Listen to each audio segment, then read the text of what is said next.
line, but this is what's causing delays, and we have eyes on the scene right now. Joining us live is our Zion Dakota. Zion, JSO says that this actually started with reports of a stolen car. That is correct, Bethany. Let me get you a look at the scene right now. That car is still flipped over well onto its side behind caution tape. We see investigators are still combing the area looking for whatever information they can right now. We have several police vehicles here on Naira Street as investigators stand at the intersection of King and Naira near that stop sign that's off into the distance. But still a very dramatic picture. That car flipped over onto its back.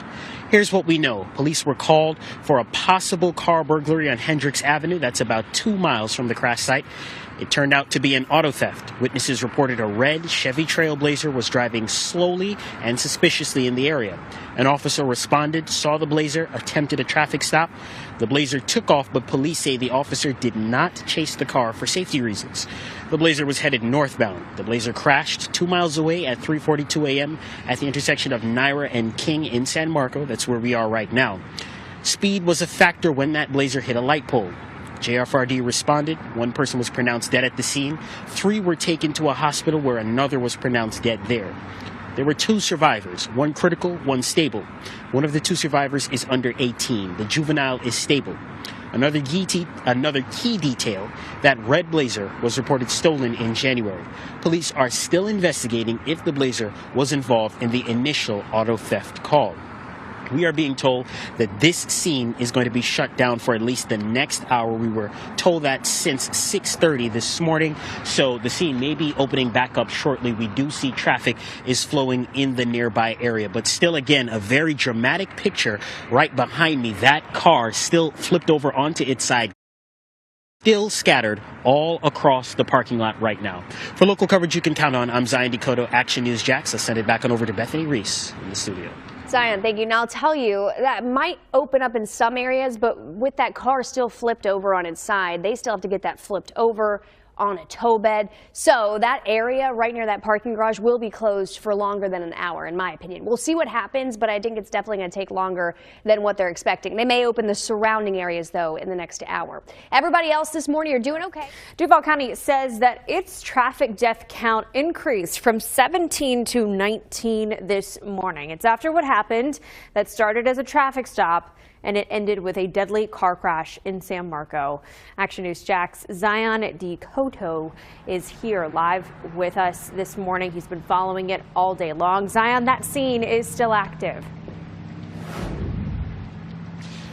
Yes, it was just up until a short time ago. What's interesting to us is how long that scene did remain active. Police just taking down crime scene tape just a moment ago. I'm going to let you take a look at what the intersection looks like right now. A red car was flipped over at that intersection behind me and removed just a short time before our broadcast. We've been speaking with people all day long, many of them camera shy. They said they've never seen anything like this. One woman even telling me she couldn't get into her job interview at this plaza across the street where that accident happened because it was blocked off at the time. Investigators were still in the area observing, but it looks like they are winding down whatever presence they have there right now. It all began before dawn. Witnesses reported a red Chevy Trailblazer driving suspiciously around Claremont Road. At about 3:42 a.m. this morning, patrol officers were dispatched to a burglary in progress to a vehicle. The officers that arrived investigated that and determined that it was actually an auto theft. The Blazer took off, but police say the officer did not chase the car for safety reasons. A Chevrolet Trailblazer was northbound and lost control of the vehicle, struck a telephone pole and a power pole. JFRD responded. One person was pronounced dead at the scene.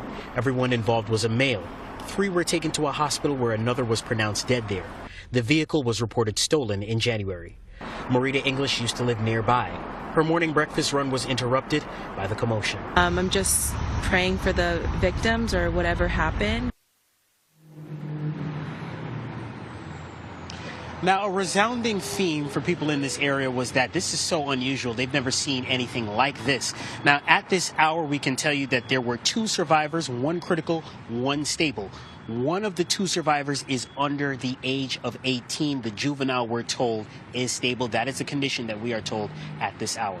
Reporting live for local coverage you can count on, I'm Zion Decoto, Action News Jax. More police are on campus.